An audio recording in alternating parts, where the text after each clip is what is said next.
রুটি খাওয়ার আটা দিয়ে যে এত মজাদার নাস্তা তৈরি করা যায়, আপনারা আমার আজকের রেসিপি না দেখলে একদমই বিশ্বাসই করতে পারবেন না। এই নাস্তাটা যেমন হেলদি তেমন খেতে কিন্তু খুবই মজার হয়ে থাকে। সকাল কিংবা বিকেলের নাস্তায় অথবা বাচ্চাদের টিফিনে ঝটপট বানিয়ে দিতে পারবেন। তাহলে চলুন কথা না বাড়িয়ে মূল রেসিপিতে চলে যাই। বিসমিল্লাহির রহমানির রহিম।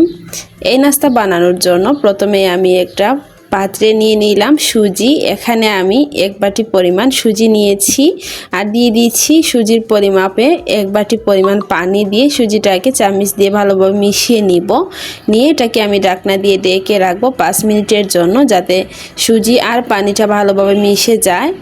এখন আমি দিয়ে দিচ্ছি এখানে রুটি খাওয়ার আটা, দিয়ে দিচ্ছি 1 বাটি পরিমাণ আর দিয়েছি এখানে 1 বাটি পরিমাণ পানি। এখানে আমি টোটাল 2 বাটি পরিমাণ পানি দিয়েছি 2 বাটি পরিমাণ আটা এবং সুজির জন্য। এই পরিমাপটা ঠিক রেখে এই নাস্তাটা তৈরি করলে একদমই পারফেক্টভাবে তৈরি করে নিতে পারবেন।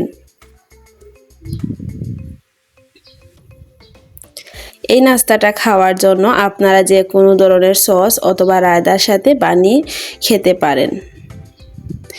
এখানে আমি দিয়ে দিচ্ছি গাজর কুচি, পেঁয়াজ কুচি আর দিয়ে দিয়েছি শুকনো মরিচ কুচি। এখানে আপনারা চাইলে পছন্দ মতো সবজি অ্যাড করতে পারেন। যেই সবজিটা একদমই নরম থাকে সেই সবজিটা এখানে ব্যবহার করতে পারেন আপনাদের পছন্দ মতো।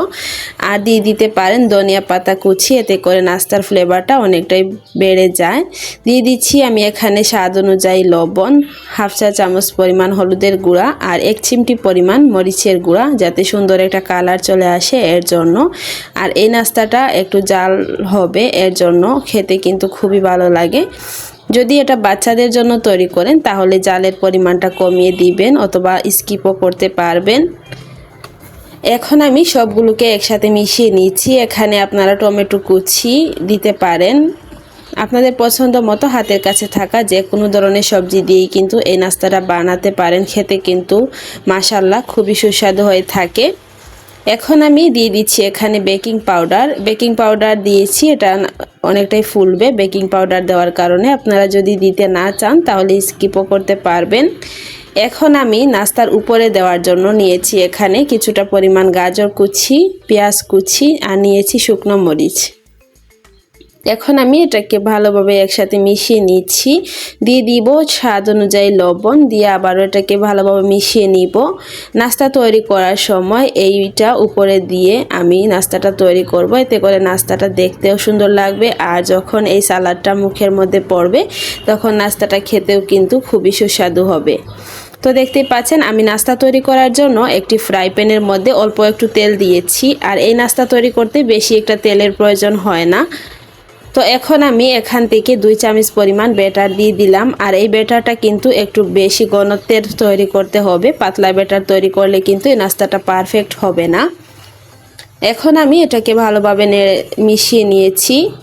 চুলার আঁচটাকে কমিয়ে রেখে এই নাস্তাগুলোকে আমি ভেজে নিব। আর উপর থেকে আমি আগে থেকে তৈরি করে রাখা গাজর, পেঁয়াজ এবং মরিচের মিশ্রণটা দিয়ে দিলাম। এভাবে কিন্তু এই মিশ্রণটা দিলে নাস্তাটা যেমন খেতে মজা লাগবে তেমন দেখতেও মাশাআল্লাহ খুবই সুন্দর লাগবে। তো দেখতেই পাচ্ছেন নাস্তাটা কিন্তু উপরটা একদমই হয়ে গিয়েছে। আমি এখন এটাকে অল্প একটু উল্টিয়ে 2-1 মিনিট ভেজে নিব। এই নাস্তা তৈরি করতে হাতে কিন্তু বেশি একটা সময়ও লাগবে না, ঝটপট এই নাস্তাটা তৈরি করে নিতে পারবেন। আর এই নাস্তা খাওয়ার জন্য আপনারা যে কোনো ধরনের চাটনি অথবা সস কিংবা রায়তা দিয়েও খেতে পারেন, খেতে কিন্তু অসাধারণ লাগে। একবার হলেও এভাবে এই নাস্তাটা বাসায় ট্রাই করে দেখবেন।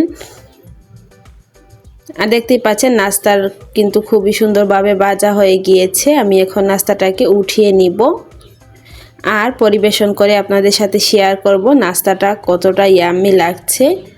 দেখতে পাচ্ছেন আমি একইভাবে আরেকটা নাস্তাও ভেজে নিয়েছি। হাতে কম সময় থাকলে এই নাস্তাটা আপনারা চটজলদি তৈরি করে নিতে পারবেন। বাচ্চাদের টিফিনেও কিন্তু খুবই সহজে এটা বানিয়ে দিতে পারবেন। তো এই হলো নাস্তার ফাইনাল লুক। দেখতে পাচ্ছেন মাশাআল্লাহ কতটা সুন্দর হয়েছে নাস্তাগুলো।